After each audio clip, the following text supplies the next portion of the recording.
Hey, what's going on? My name's Lee Hopkins. My pronouns are he, him, his. I'm a transformational coach for the Parents of Possibility, and you're listening to the Parents of Possibility podcast. This is a podcast dedicated to helping you replace harmful patterns with new possibilities. In each episode, we'll explore topics that inspire confidence, direction, and resilience.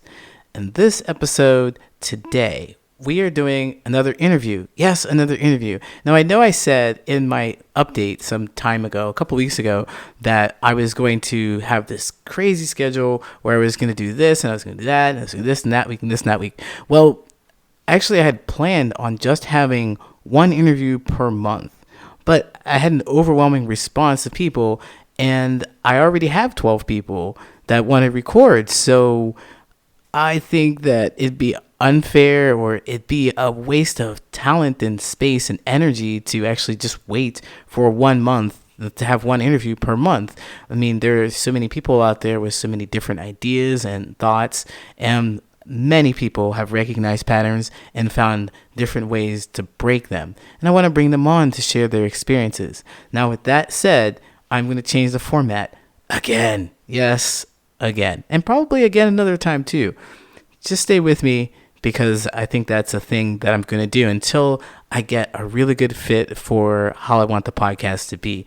I definitely have a lot of ideas and I'd like to share a lot. So I want to make sure that I get as steady and consistent as possible. So with that said, I already have some interviews lined up. So this week, I'm going to do another interview, and I'm going to release podcast twice a week. So every week, I'm going to release an interview on Tuesdays, because that just seems to fit. And then someday in the week, I believe Friday would be the day, I'm going to release a story, and then I'm going to release a Q&A thing. A story, then a Q&A. They'll alternate each week, so that'll make it a lot easier to kind of keep track of the schedule. So Tuesdays, interviews, and then Fridays, I will release a story or a Q&A. And so they'll just alternate week over week, and it'll be easy to keep track of these things. And I hope that it'll provide more content and more experience and more enlightenment and more fun for you all. I really hope so. With that said, I'm going to share another announcement with you. This announcement is all about something called Oh Yeah, I Knew That. And this is about a game that I created. So towards the beginning of the pandemic, I started creating a game that would allow people to have a connection. And the game is a virtual game. It's like a virtual game show. It's a little bit of a puzzle game, brain teaser, and a little bit of trivia. So I'm looking for people who are interested in both playing the game and watching the game. So I create all the questions myself, and all these questions are based on the contestants. The contestants will tell me what they're good at, and I'll make questions based on what they're good at. And the purpose of this whole game is to have fun and to make sure to connect. So there's more explanation about this at my website at parentsofpossibility.com. I have a link to my YouTube page. Will show you the video of it. So you can just click actually in the show notes and find the link to this, but you'll see exactly how to play the game. You'll see how to sign up. It's about a 2-minute video. It's pretty exciting. So if you like puzzles, if you like brain teasers, if you're interested in anything like that, you will enjoy this. So there are two facets, there are two parts to this.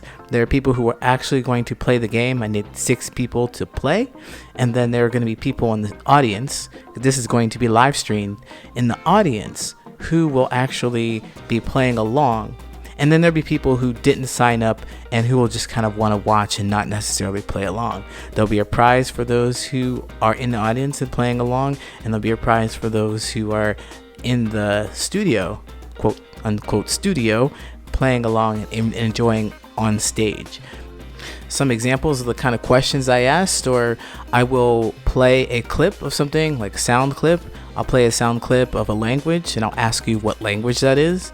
I will play a clip of a video, but I'll ask you a question after the video has played. And these questions are based on things that you are good at. By the way, the game is going to be played on April 12th at 4 p.m. That's Central Standard Time. So if you're interested, check out the show notes. Look for Oh Yeah, I Knew That, and sign up while there's still time. And without further ado, on to the interview about breaking patterns of holding back feelings. Are you ready? Let's go.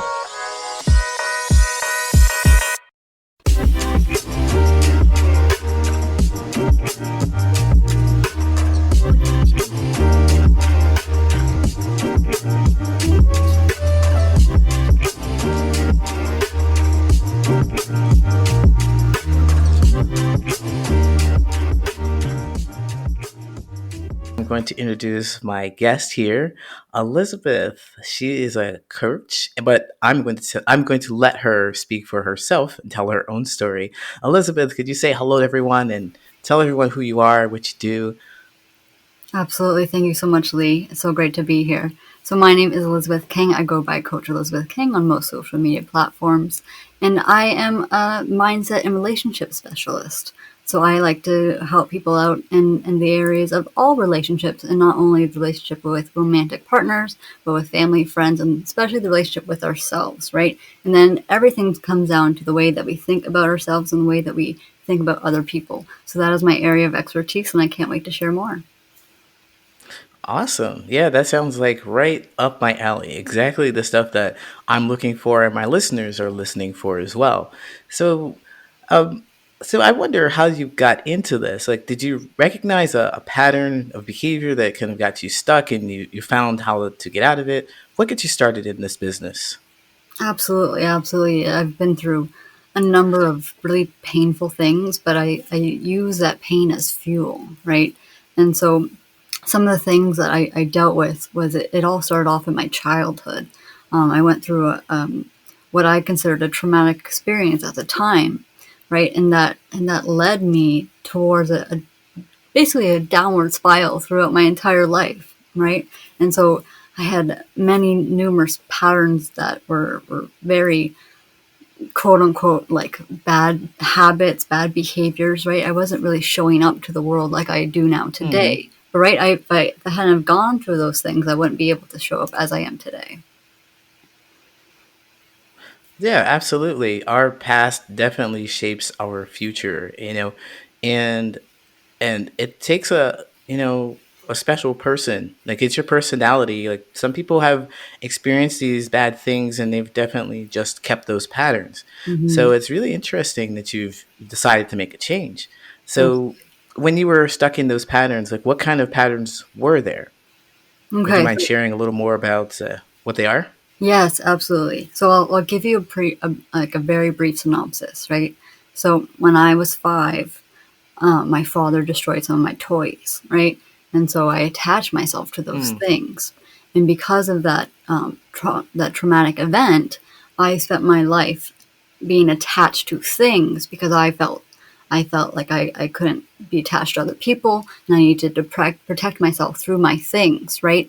And because of these turmoils and because of mm-hmm, this negative conditioning that I've gone through, right, among other things, it led me to a pattern of destructive behavior, right? Yeah, I have some evidence of my rebellious childhood, of my many piercings, right? So I led down to this path of heavy drinking, of partying all the time, right? I thank goodness I still kept my straight mm-hmm, A's because I wanted to go to university afterwards, right? But I was just a very angry person, and I never actually understood why, right? But later on, I would discover it kind of all started off when I was 5, right? And that and I started to I was basically mm-hmm, a hoarder.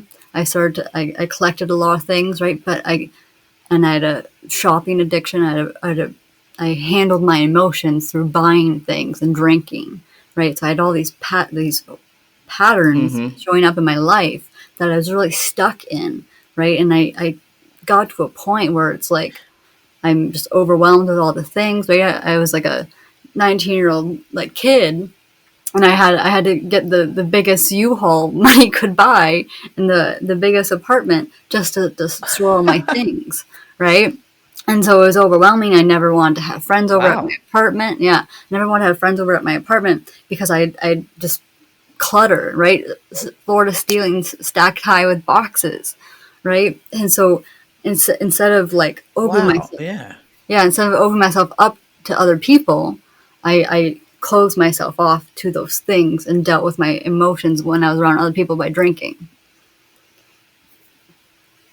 Absolutely. Yeah, I know exactly what you're saying. So you had a case of extreme retail therapy. So Yeah. you've been just like doing therapy for years upon years, just shopping and shopping and Hmm. to fill that void. I mean, it's definitely sounds like, you were 5 years old and your dad just took all the control. He had the control. He took it all away from you because he broke your toys. And you were Yeah. like, never again. I'm going to buy all the things. And I mean, that totally makes sense. Uh, Hmm. I was curious about that the hoarding. Was there anything in particular that you had that you like to keep?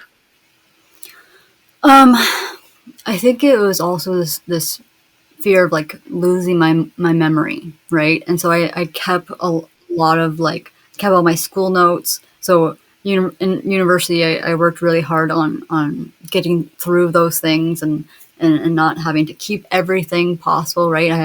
I I used to be a photographer, so I would photograph everything. So that's actually how I was able to help myself get out of the pattern Oh, of consuming so much, right? And actually decluttering my life is through the power of photography, right? Because I have the hmm, fear of not wanting to let go. But if I have an image of the thing and a video of me holding it or whatever it was, then I felt I was able to let it go, right?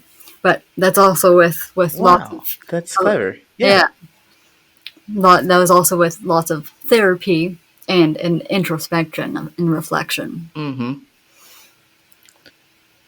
Yeah, that's really clever. That's awesome. I mean, and it also kind of takes the focus away from you like gathering things rather than like consuming, you said, and instead you're creating something. You're out there creating your own works of art, essentially taking pictures.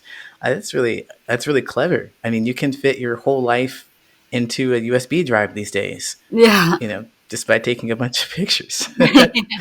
So that's really awesome. So you said you went through therapy and you had the revelation. I just can't say the word. Revelation. Yeah.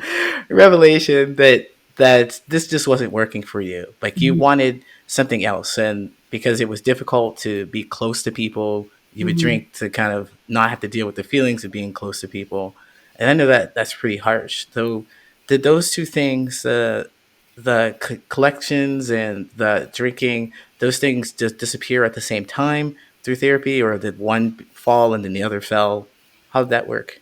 So I just started to really disliking myself and who I was, right? And I I actually lessened my alcohol addiction with coffee addiction instead, right? When I got to university, I didn't want to drink so much because I hated the hangovers, but I noticed that I got the same like outgoing personality as I did when I drank coffee.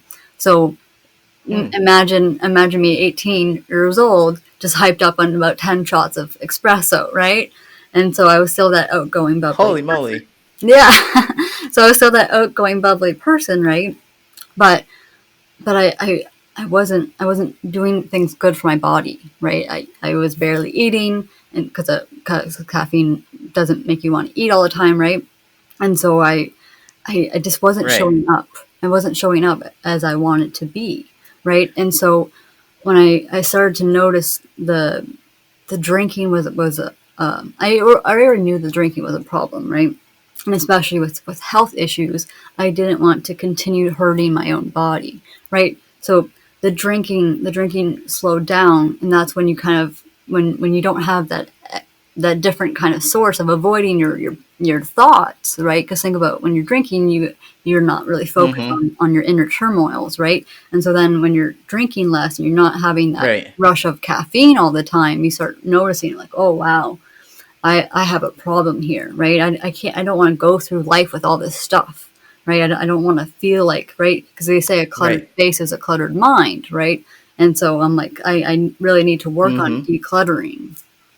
Oh, okay. So it was more of a you had a health issue first, and then Yes. the health issue was like affect. It was caused or exacerbated by alcohol, and then you just like dropped that. You went for caffeine instead. Oh, Mhm. 10 shots of espresso. Is that an exaggeration, That is or is not. that real?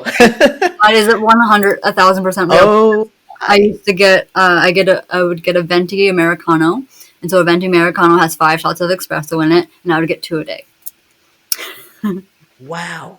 Yeah, Wow. Oh my goodness. I know my eyeballs would be like just popping out of my head. yeah. I You're don't even drink speaking coffee so anymore. quickly. I don't drink coffee anymore. No, yeah, nothing. Yeah. Yeah. I can imagine. Now, just a quick sidebar. I'm curious about how you drank your coffee. I know you had lots of shots of espresso, but did you also put a lot of whipped cream and creamer and stuff No, in it too? Because coffee is bitter. no. No? I was Oh, I kind of. yeah, definitely. I love the dark coffee, the black but yeah, because I'm also lactose intolerant, like deathly allergic to milk. So that's also one of the Mm, reasons why I need to cut out the caffeine was because I had extremely bad migraines, and so the caffeine wasn't mm. helping me with my health problems. Right, I had a lot of bad migraines. I was very anxious and depressed, and I noticed caffeine was kind of like correlating to those things. So I really wanted to try to like reduce my consumption. Oh, yeah. Hmm. Yeah, definitely. Caffeine and depression, anxiety, they kind of go together depending on, what you like any drug, essentially any drug. Caffeine is a drug. So it's going to Hmm. hype you up. You're going to be stimulated and then you're going to crash. That's just what happens. And Exactly.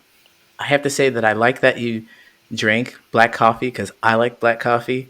Uh, I just think that that's the way coffee should be. You should be able to taste it.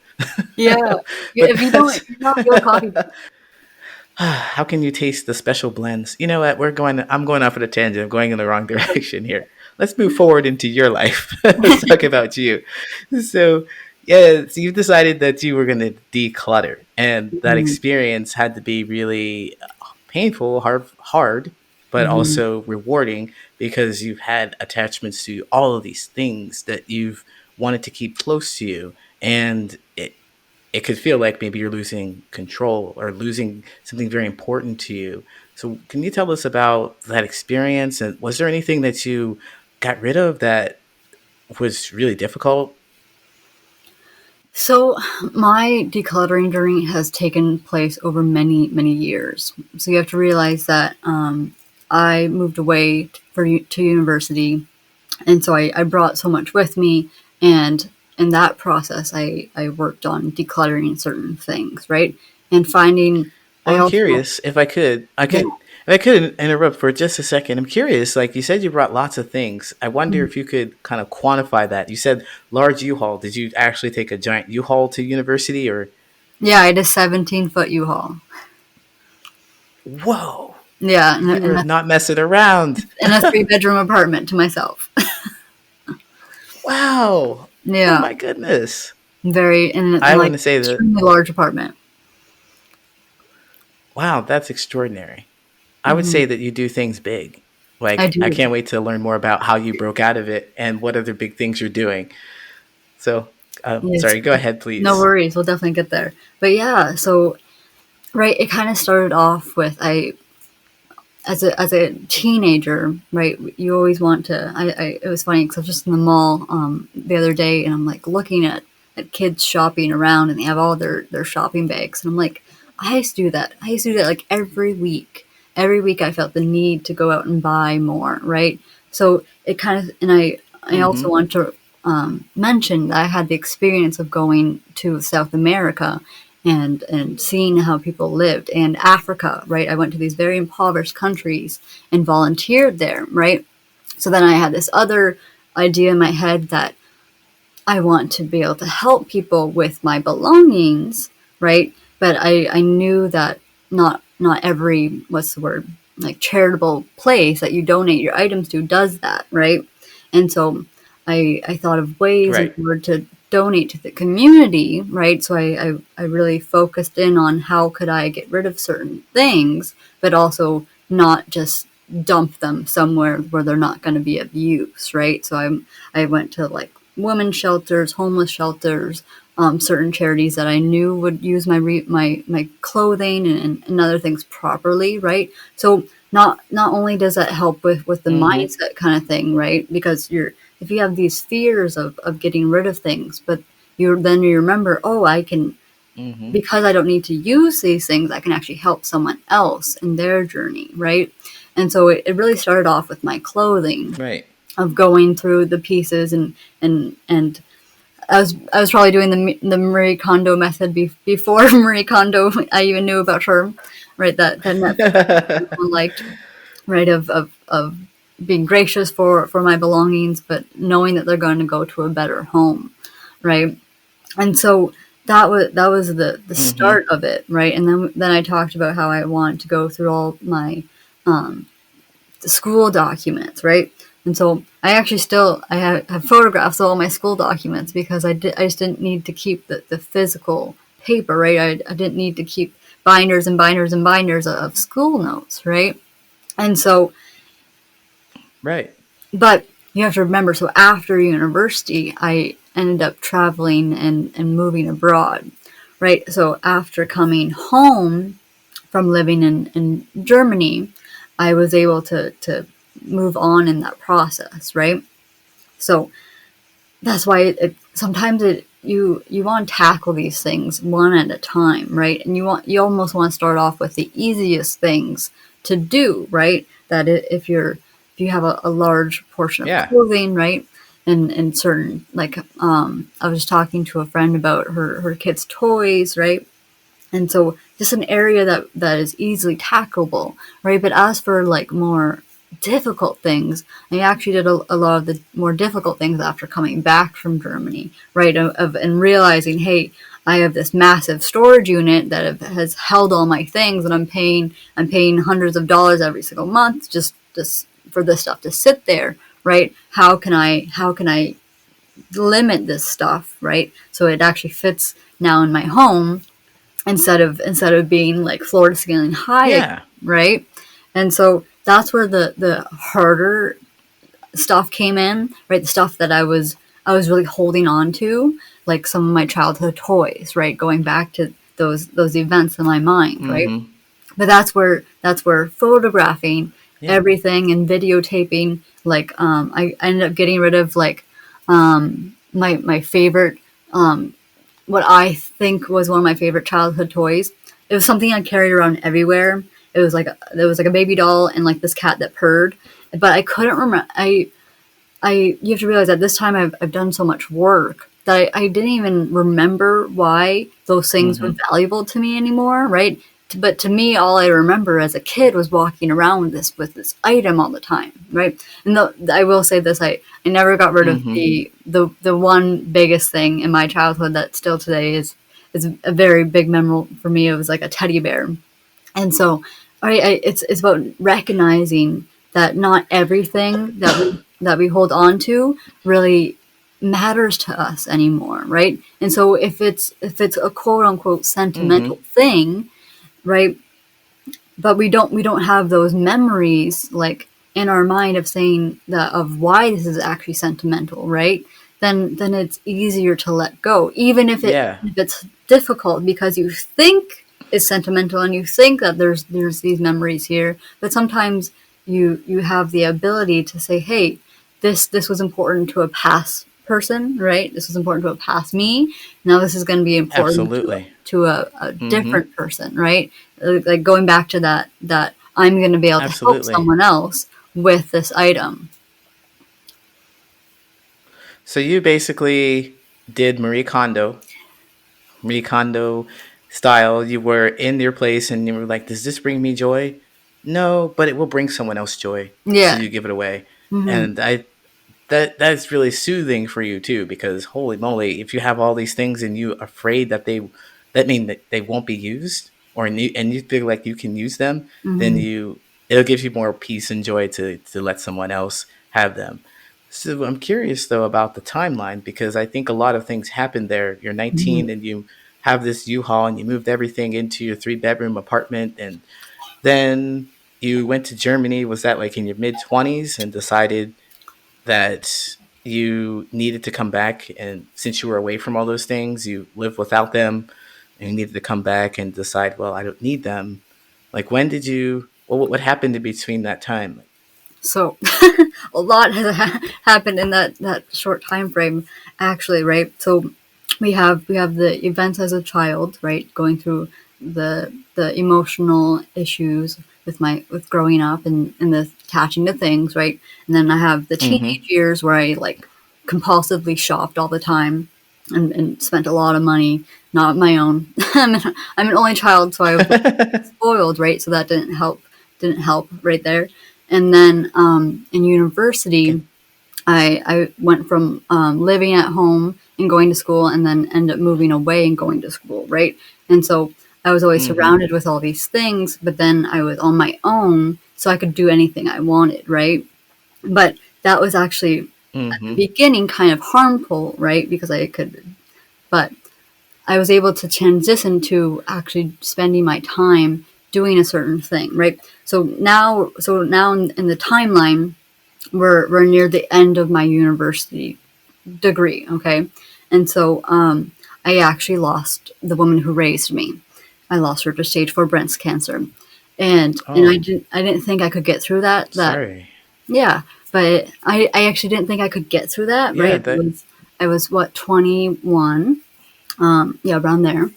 No, we'll have to do some math here for a second. Maybe a little bit older. I think no, it was before my 22nd birthday. Yeah, so I was 21, and okay. and she passed away, right? And so I didn't think I could get through those things, but Yeah. after that happened, I'm like, oh, right. This is kind of where the light bulb really ticked off. Right, I was trying to do all these things. I not drinking as much, not with the other unhealthy habits, right? But after that event Yeah, occurred, a lot of stuff's going on. yes, a lot of stuff has gone on, right? After that event occurred, then it was like that switch of there's something not going well in my life, right? That I have all this pain and that I need to deal with, right? And so I was working through Mm-hmm. that, right? And so, but I was also still holding on to everything, right? Because I was afraid of letting all that stuff go. So so I graduated university, right?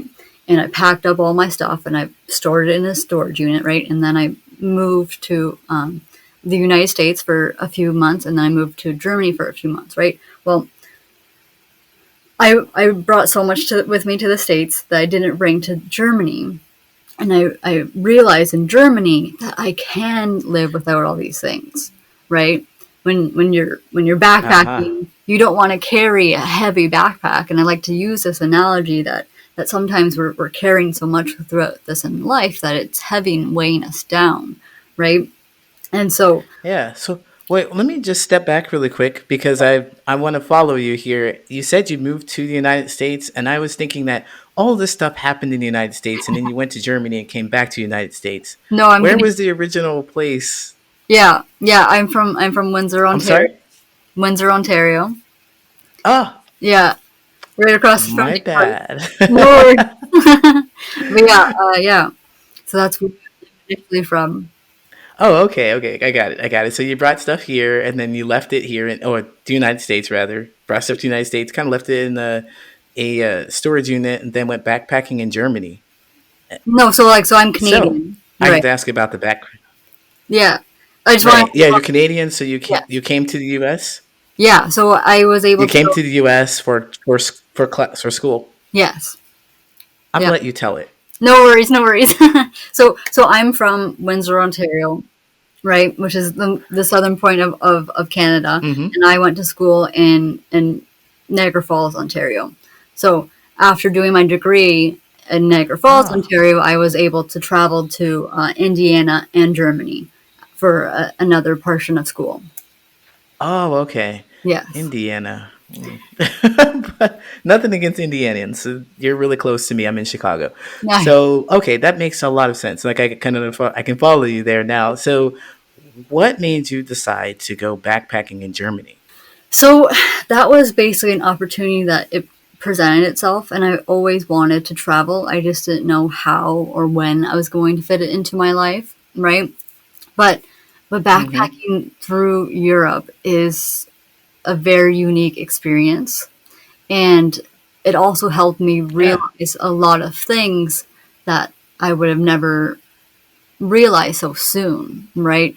Of how, like, I was on my own for several years, right? But being on your own in another country where you don't speak the language, and you, and you need to use Google Translate for everything is a entirely different experience, right? Yeah. You have to tap into these other emotions that are happening, right? You have, not emotions, but you have to tap into these other Yeah. characteristics that you have in order to prosper in that area.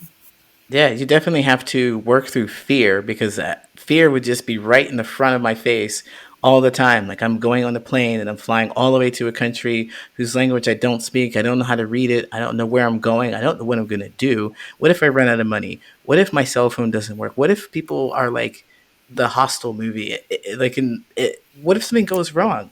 Those Oh, all the things that could happen. So yeah, it's very brave of you to decide to make that change and challenge yourself in that way. And it sounds like you discovered a lot more about yourself by doing that too. So absolutely. what is it? What did you discover about yourself that you really took away from the whole trip? One, I'll really say that so so I was diagnosed with OCD, right? I had a generalized anxiety disorder, and I ended up Mm-hmm. going into this trip just because you have to realize that I planned my entire life, right? And I had these expectations of how my life would go. And when I was presented the opportunity of going to this country, right? I actually wasn't even supposed to be Mm-hmm. in Germany. I was supposed to go to Sweden, right? And where they actually speak more English there, right? And Yeah. So what happened? what happened, long story short, was they messed up on my transfer, right? And so Sweden didn't get my information in time, and so I contacted the school saying, hey, you messed up, right? So I'm gonna go where actually I want to go, right? And I picked Germany because it's the middle country of all of Europe, right? And my plan wasn't to attend school. Mm-hmm. My plan was to travel, and I thankfully I did that. I did 33 countries while I was over there, and I did end up seeing Sweden. Wow. Yeah, but to answer your Nice. question, yeah, to answer your question, it was the the ability to kind of like go with the flow and let go of all those things that like the stuff, but also the mental baggage, right? I went into Mm-hmm. this trip not preparing for anything, basically, right? I didn't speak the language, right? And everyone else that I met at the school that I went to, right? Everyone else that I met in Mannheim, Mm-hmm. they had all been preparing for Germany, right? And whereas I had literally like a month ago, I'm like, I'm gonna go to Germany, right? So everyone else had been preparing for Wow. several months of like and studying German throughout their entire career, right, of school. And here's me Mm-hmm. like this blonde girl, and by the way, I stick out like a sore thumb. And they're not this blonde, they're not this pale. Um and everyone's like, oh, you do so well, you'll fit in with the Germans, and I'm like, I don't. Everyone, like, especially the stereotype actually comes from the northern part of Germany. So the higher you go, the more I fit in. But I was in the middle, like the middle south area, and they're not blonde there. So you would have been in Sweden, though, Yeah. right? Yes. But yeah, Yeah. it's Yeah. been But interesting. so you that's really interesting. Yeah. So you stood out in all kinds of ways, like your your presence right there, and then when you opened your mouth, of course, you start speaking. They're like, "Oh, you are not like us." Yeah. That'd be an experience because I mean to deal with all those emotions because we were talking about how you were drinking earlier to like kind of not deal with the people that are around you and all of a sudden you're just a sore thumb sticking out. Everybody's looking at you, and you're noticed. So, how did you deal with that? How did you deal with it? So when you don't deal with your problems, they're going to come back to you, right?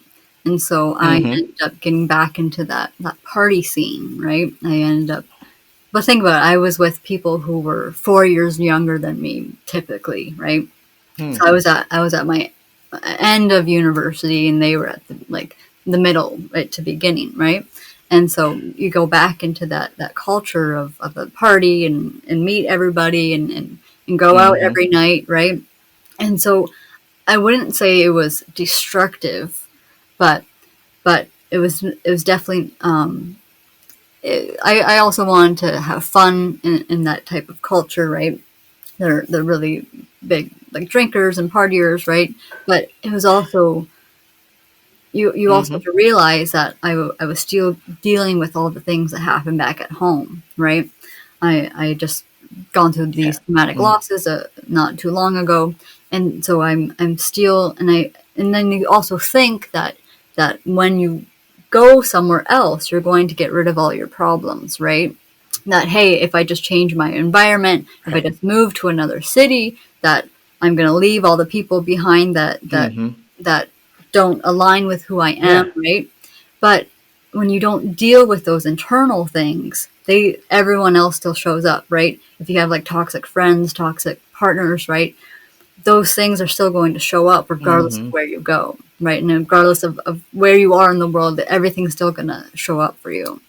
So that's how, Absolutely. right, you go back into that drinking, and not realizing that these problem behaviors are still going to appear regardless of where you are in the world. Yeah, that sounds very familiar to me. Did the same thing, thinking that the people were the problem, not me. But everywhere I went, I still had the same kind of people in my life. So it was me. I was doing something. And so then you realized that it was you who were stuck in these patterns. And then, Mhm. so what was it that you did to get out of it? When you left Germany, do you leave with something? You left with something that changed you, obviously, because you came back to the States and decided you wanted to get rid of everything, not Mhm. will change how you kept these things. Mhm. So, what was the thing that made you want to make a difference after recognizing that pattern? So just to correct you, Lee, came back to Canada. Still Oh my Canadian. god! I'm gonna start saying the what are we, the north something northern U.S. northern. Oh my Don't goodness! call it I that. went to school in the U.S., so this is why I don't know geography. But North America, you came Yeah, back to North America. yeah, That encompasses everything. I can't mess it up, even if you went to Mexico. Let's that's go. very true. Got it. So, but yeah. Anyways, right. So I came back, and we have to realize is because of these negative patterns that I wasn't dealing with. Right. I hurt some of the friendships I made while I was living in Europe. Right. And so when you recognize that it doesn't matter the other people in your life, it matters how you show up, right? And I wasn't showing up to my best ability. I was going back into those patterns of getting angry and mad at people that definitely didn't deserve it, right?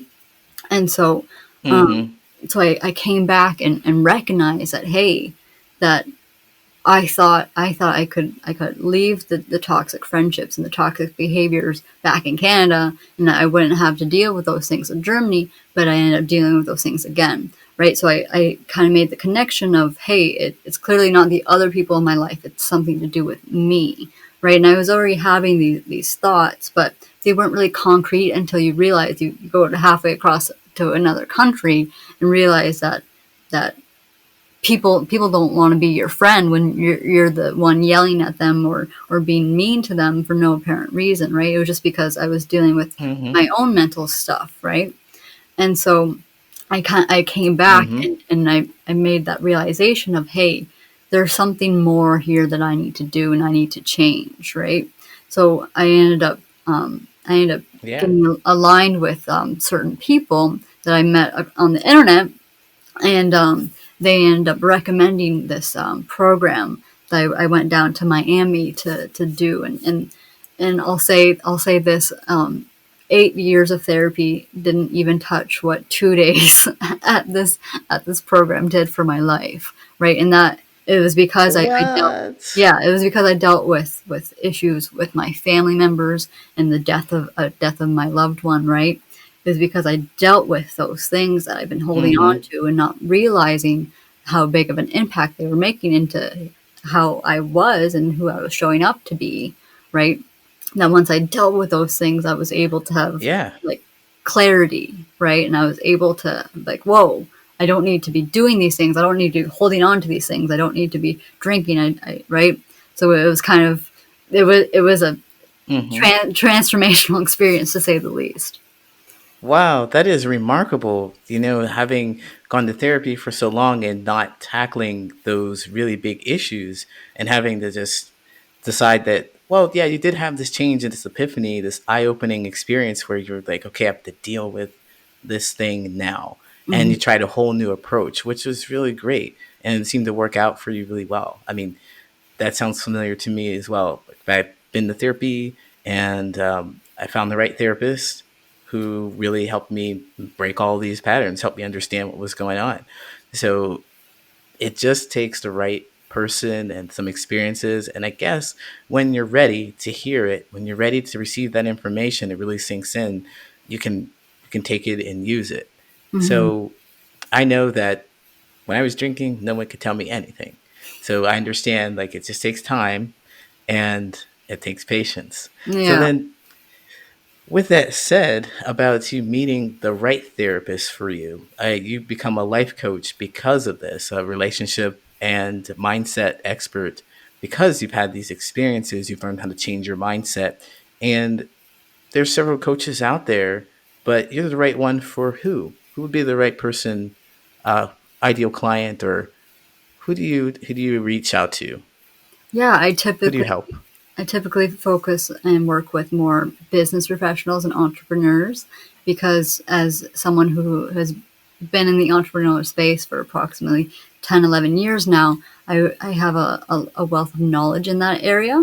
And I tend to better Hmm. correlate to those people, right? And I also like to look at it as sometimes we're the outliers, right? And we don't really know why we don't fit in. And it's because we have this different way of doing life, right? And so we tend to try to do the traditional pathway and recognize that, hey, I'm not enjoying this, or this isn't really right for me. And so I did a lot of different businesses during university, starting at 18, right? And so that's why I really resonate with the business owners, because as we can impact our lives, business owners and entrepreneurs have the ability to impact more lives, right? Like Tony Robbins, who does he work with? He works with people who can make the biggest impact possible, and that's what I love to do. Being in that space from having your own experiences as an entrepreneur, like, what are some of the things that entrepreneurs really need help with that you can help them with? Yeah, so there's so many areas, right? And my coaching program is really tailored to individual needs. But certain things are especially to do with the relationships, right? I help so many people who they may not have the best romantic relationship, right? Maybe they're so focused on their work that they're not focused on themselves and their partners, right? And think about all the time that we give to our business Right. that we're not giving to ourselves, right? So really healing that relationship with ourselves, right? And then thirdly, it's the other people in our lives, right? How can we show up best to our customers? How can we show up best to our business partners? How can we show up best to our employees if we aren't handling our own personal relationships, right? And and some people, I truly believe that it doesn't matter if your family members don't support you, but just to heal those relationships, and so you can show up as your best version of yourself, not only for you but for your business and for the other people in your life. Absolutely. Yeah, you have to take care of yourself before you can expect to take any care of anyone else or anything else. Hmm. That's really, really insightful and absolutely true. We've discovered that about ourselves. And um, So what I wanted to ask also is, well, if I wanted to get in touch with you, if I wanted to get your coaching, then how can I do that? Where can I reach you? Are you offering anything uh, to your customers Yes, for the month of or to new clients? yeah, for the month of March, I am offering my coaching service for free. I want to really give back this month and Free. reach and impact as many people as possible, right? And so I'm predominantly on social media platforms as Coach Elisabeth King, and make sure my name is spelled with an S. It is unique, and so and but yeah, so my dominant social media platforms are Facebook and Instagram, right? I have my Coach Elisabeth King Facebook page and Coach Elisabeth King Instagram profile. So those are the main sources. I have a website, but I like to really foster the connections and communication, right?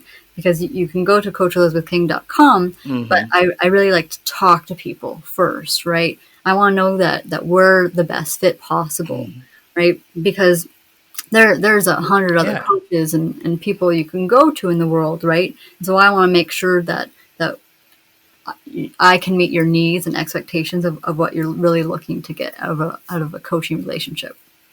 Yeah, it sounds like it. You have this unique name, you have unique space, and you have unique connection with other people. And definitely on Instagram, you can send one of those little voice messages. I love those things; they're so easy to do. But I don't know, something caught me. Something this unique thing caught me. Free. You said free for coaching. Now, what does that entail? I mean, how free for 2 minutes? Free for the first 99, I don't know, minutes or something. Like when I think you're old enough to know about those 1-800 numbers back in the day where they charged you. Yes. Yeah, so it's like for the connection and then 10 cents a minute after. I mean, tell us, what did I get for free? Yes. So I really like to set people up for success, right? And so if it's fixing your life plan, or really honing in on what business is best for you, or dealing with the more mindset and relationship aspects of your life, of personal life and whatnot, right? And it's setting you up so you feel comfortable taking your life to that next step with or without me, right?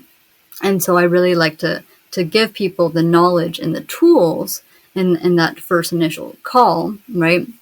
And usually it's usually in 30 minutes to an hour. But I really, if I don't feel like you've gotten the grasp of it or really gotten the hang of it, then I actually do offer people more time, right? Because some things take longer than others, right? If we're dealing with traumatic Mm-hmm. events, that takes a lot longer than understanding certain mindset issues that may be holding you back into your business, right? In your personal life. Because so it may take a few calls. That's why it's for the month of March, right? It may take a few calls. It may take one call, right? There's been so many people where right, we set an expectation at the beginning of the call, and then at the end of the call, did we meet that expectation? Do you feel like you've gotten the value that you need in order to move forward in this area, right? Mm-hmm. And if not, then we'll revisit it. So that's how I'm structuring it right now. Wow, that is really generous and really heartfelt. I can really tell that you are really invested in in people's success. Like you're invested in their growth and emotional health. Yeah, because Yeah, I find that after you experienced it. Go ahead. I'm sorry. no worries. It's all encompassing, right? If we're not taking care of our Mm-hmm. minds and our bodies, right? I like to look at our brain as a muscle that we also need to work out in the quote unquote gym, right? Because we can be taking care of our physical appearance, we could be taking care of our business, but if we're not taking care of our mind, then other things are going to eventually suffer, right? I was just on a call earlier before this of how things are showing up for her again, right? She's in peak performance physically, and her business is going really well, but she's having difficulties in her personal life, right? And so when you don't deal with the Mm-hmm. difficulties in your personal life, then you can avoid them as much as possible, but they're eventually going to show up again, right? And then you're going to reach a point where it's like, well, your business is going to start suffering, right? Your physical health, right? Now she's gaining weight. So there's certain things that if you don't deal with these past issues or things that you've gone through, they're eventually going to resurface somewhere else. Definitely. I think of it like trying to hold a basketball underneath a swimming pool. You can do it for so long, but Yeah. after a while, it's gonna pop up, and yeah, you're gonna be stunned because you don't know when it's gonna do it, when you're gonna get tired of it. But it is definitely disruptive for the. Mhm. It's definitely. So, with all that said, I want to thank you for coming on the show. But before we go, I want to ask you, what would you leave the audience with? Do you have some overall idea or wisdom that you could leave the audience with? Absolutely. So I like to leave everyone with the fact that I really transform my life with the power of reflection and introspection, right? So I like to give this tool and this task to people to try out. And so I want to I want people to start writing down how their day went, right? And what they could improve on for tomorrow. So what I like to do, so this was back in right after I lost my aunt to breast cancer, that I didn't feel like I had a support system. I didn't feel like I had anyone around me who really supported me in what I was doing and what I was going through, right? I felt like I had all the challenge and none of the support. And so what I decided to do was I decided to be my own support. But I spoke to myself in a third person, like I was my own best friend, like I was my own cheerleader, and I told myself certain things, right? If I was going through a difficult time, I'm like, Elisabeth, this is difficult, but this is how you can improve it. This is how you can fix it. This is how you can work on it, right? So I was basically problem solving as if I was a different person, but then making those realizations, right? And the more that you end up doing it, the more that you actually have these aha moments, right? Where you're actually able to solve your own problems, Hmm. right?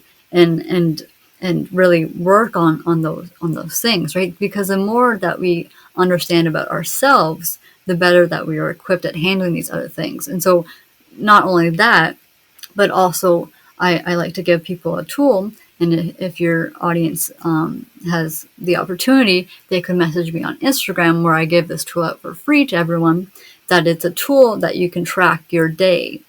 So why I suggest this is because if you aren't even aware of certain patterns in your life, right? If you aren't even aware that these things are triggering you, I suggest people to start out by writing all the things that they do during their day and how it made them feel.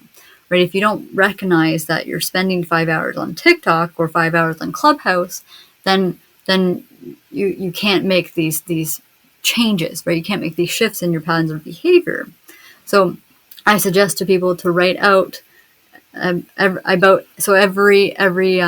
30 minutes to an hour, you write down what you did for that last 30 minutes to an hour, right? And how it made you feel. Are you tackling a tough email and then you scrolled for Facebooks for an hour, right? So you start to recognize, oh, hey, maybe where do I need to schedule responding to emails, right? Where do I need to deal with the tough, difficult tasks of the day, right? And recognizing how Hmm. some things work in your pattern of behavior, right? Are you spending 10 hours on your business, but really only 5 of those were actually productive time, right? And then recognizing where Hmm. things can be improved, right? Because once it's out of our minds and onto a piece of paper or onto a spreadsheet, especially with the reflection, there's actually a mind body connection to that pen and paper, right? Because when we can get more of our mental baggage out and onto the page, right? Hmm. That's where we can really start to unpack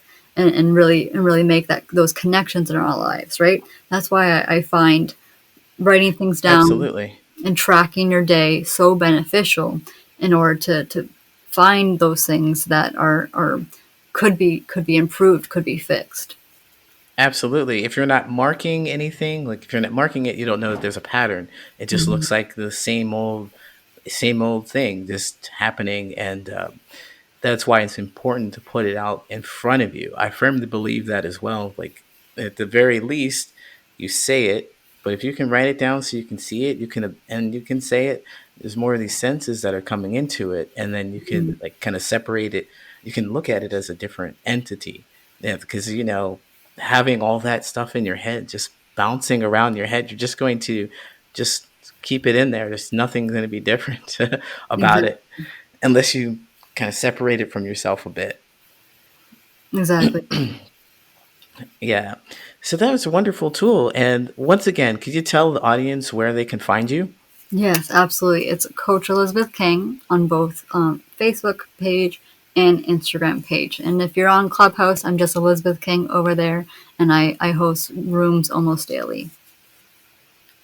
Fantastic. Almost daily. So go ahead and follow her. Find her on Instagram and Facebook. And if you're on Clubhouse, follow her on Clubhouse because I'm on Clubhouse too. I think that's how we met. Yeah. Absolutely. It's absolutely amazing. A fun place to meet people. So really, I want to thank you for spending your time here and coming to share your story with us. And I really appreciate it. Thank you. Thank you, Hey, Lee. wasn't that This has been great? I amazing. really enjoyed our conversation. Fantastic. It was Yeah. and wonderful. it was really So nice to find out we'll that see she you enjoyed next black time. Maybe coffee you'll come like back I do. again. I just really That would be great. enjoyed Thank you so much. dark and bitter things. So that was really nice. That's not the only thing I took away from the conversation, and I hope that's not the only thing that you took away from the conversation. I also learned that I'm bad at geography. I called Canada the northern U.S. I almost can't believe I did that. But then again, I think that Elisabeth really did a great job, and I thank her so much for being so candid and open and honest, because that's the way you build genuine connections with people. To be honest about your experiences. Don't hide them because they are what they are and they make you who you are. Thank you so much, Elisabeth, for coming on, and thank you all for listening.